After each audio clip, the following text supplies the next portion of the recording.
Hello everyone, today we are going to talk about one of the most interesting subjects, which is called Introduction to Literature. Today with you is Pulatova Sabina Sharifovna, a teacher of Foreign Language Department of Pedagogical Institute of Bukhara State University.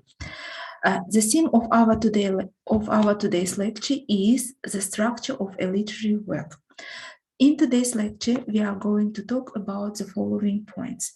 The first one is the plot, the second is types of characters, the third one is setting, and the fourth one is point of view. But before starting speaking about or talking about the plot, let's identify what does the term fiction mean.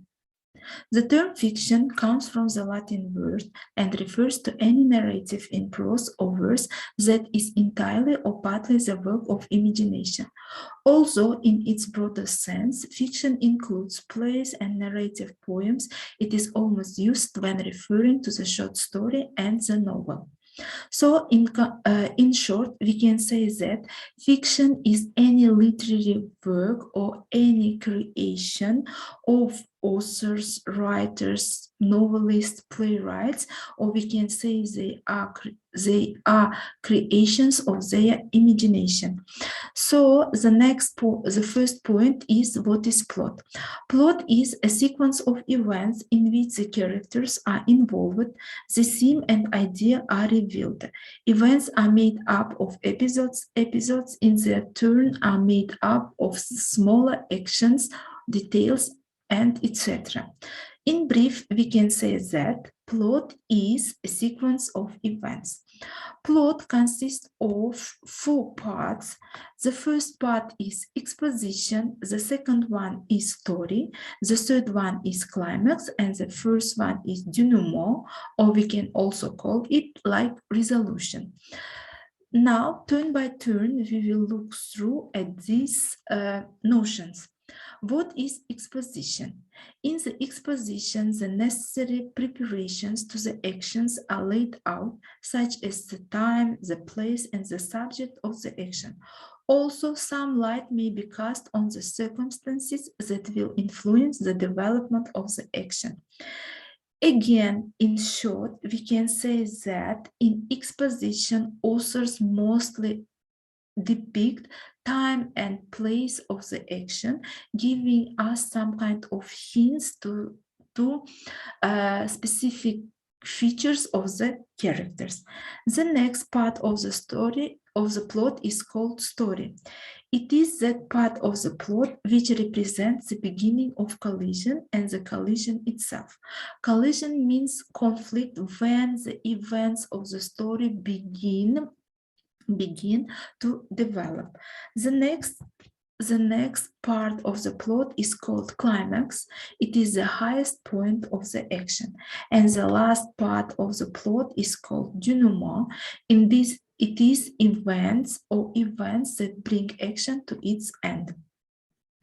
So, So we can say that plot has got four parts: exposition, story, climax, and denouement. But plot has got two types, and the plot can be of two types. The first type is a closed plot structure, and the second kind is open plot structure, and the difference between them is the following. If a literary work has all parts of plot, for example, exposition, story, climax, and denouement, this work can be considered to have a closed plot structure. And if a literary work doesn't have all parts of a plot, for example, exposition, story, climax, and denouement, or one of them is omitted, this work can be considered to have an open plot structure. Here I'm going to explain the difference between open plot structure and closed plot structure one more time. If all parts of the plot are revealed in the story, if plot has got all these parts, then it is called closed plot structure.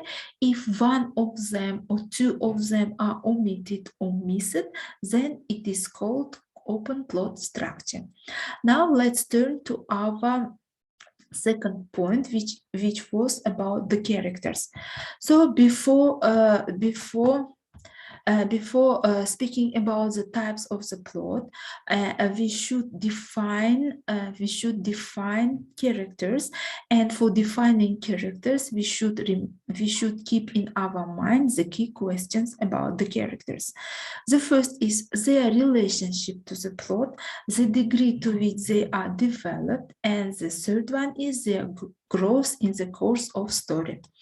Mainly, characters are divided into two, protagonists and antagonists. Protagonist is central to the action of a story and moves against the antagonist. They are mostly positive characters. The second is antagonist, is the villain or force which opposes the protagonist. They are mostly negative characters. So again, I'm going to explain you in brief. Protagonists and antagonists are central characters of the literary work of fiction. But the difference between them, protagonists are positive characters and antagonists are negative characters. Not all characters can be people. Characters can be any psychological presence or personality.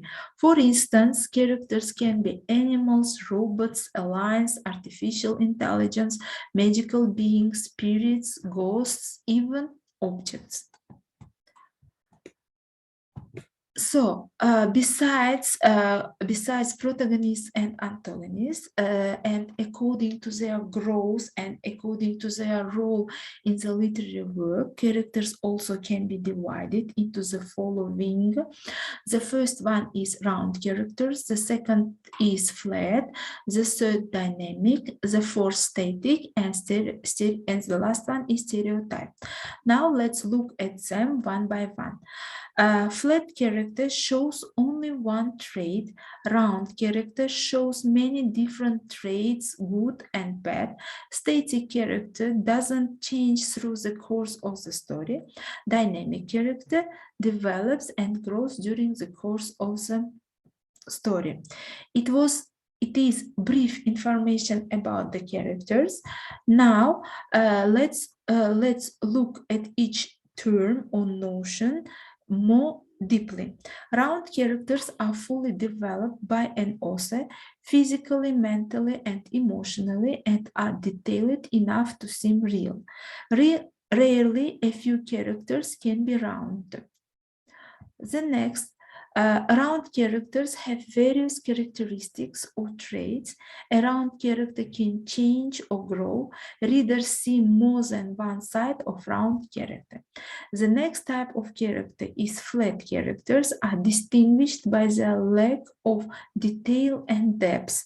Supporting characters are usually flat, as most minor roles do not require a great deal of complexity.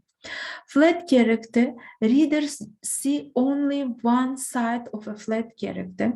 Flat characters are usually minor characters and reveal one or two traits. Flat characters may be used as a contrast to a major character.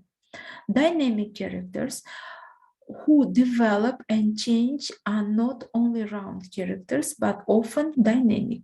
For instance, Scrooge changed from a tight-fisted, greedy, unhappy man to one who was generous and loved life.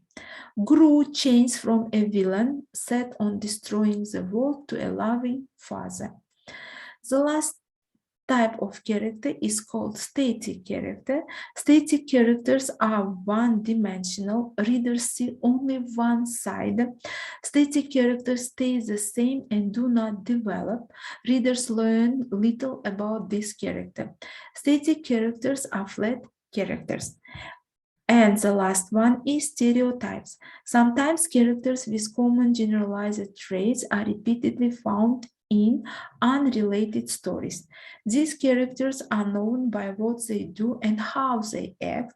The author doesn't need to tell us much about the character because we have encountered the stereotype before and can make some inferences. So for concluding our second point, here we can say that mostly characters are divided into protagonists and antagonists. Protagonists, as I have mentioned, are positive characters. Antagonists are negative ones, bad guys, we can say here. And according to their role and importance, according to their growth, characters can be divided into round, flat, static, dynamic, and stereotypes. Round characters are mostly magic characters, and they have got multi-dimensional place in the novel or literary work. Flat characters are such characters whose only one trait is revealed in the literary work. They can be optimists, they can be humorists, they can be jealous lovers, and so on.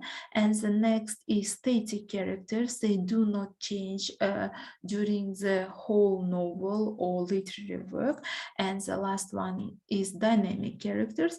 Dynamic characters mostly change during the novel or events which are described in the literary work, and mostly the characters are taken from autobiographical novels. For example, the life of one character is described, for example, in the novel Yulduzli Tunlar. Yulduzli Tunlar, Bubur's life is described from his teenagers to his death.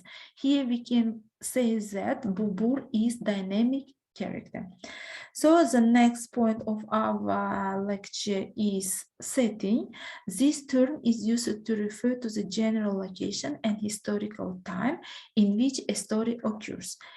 Again, in short, setting is time and place of the action which is revealed in any literary work, and mostly setting is given in the plot and more clearly in exposition. And the last point of our today's lecture is point of view. But before speaking about point of view, we should understand what does the term the image of the author mean. The image of the author is an organizing and uniting factor of separate parts into the whole, penetrating it by the sole idea, the sole world outlook, the sole attitude. Besides the image of the author in the novels or literary work, we can meet narrator. All stories have narrators, someone who tells the story. The narrator is not the same as the author. The narrator is a character the author has invented. Through the narrator, the author manipulates the way you see the events and other characters. Narrators are divided into two broad categories, the first-person narrators and the third-person narrators. In its place, first-person narrators are divided into reliable and unreliable ones. Third-person narrators are divided into third-person omniscient narrators, third-person limited omniscient narrators, and third-person objective narrators. Now let's look at each term one by one. First-person narrators are participants in the story. They are telling the story like, I did this. He said to me. He shook my hand. From the examples, we can see that personal pronouns like I, me, and my are used in the first-person narrators. As I have just mentioned, first-person narrators can be reliable narrators and unreliable narrators. A reliable narrator tells us what happens in a way that is true and undistorted. An unreliable narrator doesn't tell the truth and complete the story. Mostly unreliable narrators are mad, mentally ill characters. Now, about third-person narrators. Third-person narrator refers to everybody in the story in the third person by using the personal pronouns like he, she, they. In this form of narration, the person who is telling the story is like an observer who has witnessed what has happened but plays no part in the events. Or in short, we can say that he stands outside the story and reports on the events. And third person narrators are divided into third person omniscient narrators. Narrator, he is all knowing, he can see what all characters are doing and thinking, as in the storm. Third person limited omniscient narrator is also all knowing, but only about one character is doing or thinking.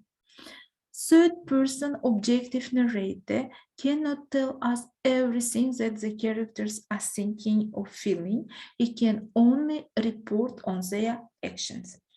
So let's conclude our today's lecture. So in our today's lecture, we have looked through such notions like the plot, character, character setting, and types of narrators. So plot has got 4 parts. They are exposition, story, climax, and denouement.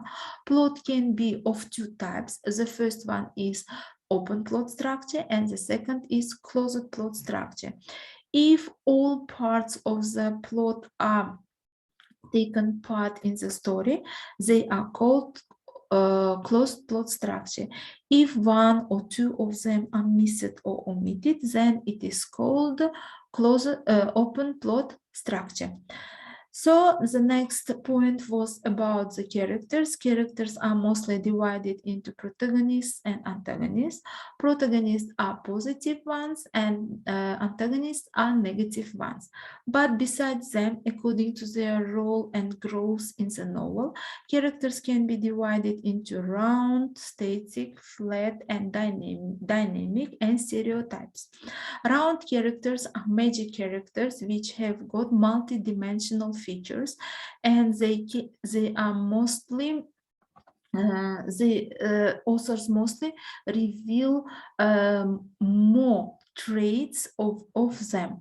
Flat characters are as minor characters, and authors describe one feature of them. Flat characters stay unchanged during the whole novel, and dynamic characters change or grow during the novel. Now, what is setting? Setting is description of time and place, and which is revealed mostly in the exposition of the plot. The next point was narrators. Narrators are divided into 2 types, first-person narrator and third-person narrator. The difference between first-person narrator is that first-person narrators are participants of the actions, and third-person narrators are not the participants of the actions. First-person narrators are divided into reliable and unreliable ones. Reliable narrators tell us the story truly in a true way, but unreliable narrators tell the story in a wrong way. For example, mostly such narrators are described as mentally ill characters. And the last point was the third-person narrators. Third-person narrators are divided into third-person omniscient narrators, which are all-knowing. They can describe or express the thoughts and feelings of all characters in the novel or literary work, while third-person limited omniscient narrators can reveal everything but about only one character. And the last one was third-person objective narrator. Third-person objective narrator is resembled to cameraman because they cannot reveal the thoughts and feelings of the characters. They just report on their actions. So for consolidation, you should answer the following questions. There are given some kind of pictures of the characters from the novels or short stories you have read, and you should answer the questions. What kind of character is he? In what literary work you can meet this character? For instance, let's analyze this character. This character's name is Santiago. He is a round character in the short story of Ernest Hemingway, The Old Man and the Sea, as the writer described him as hardworking, ambitious man. He tried to reveal all the features of the character. So, and he is protagonist as he is a positive character. So, turn by turn, you should analyze the characters which are given in this PPT. So, thank you for your attention. Today with you was Pulatova Sabina Sharifovna. Goodbye.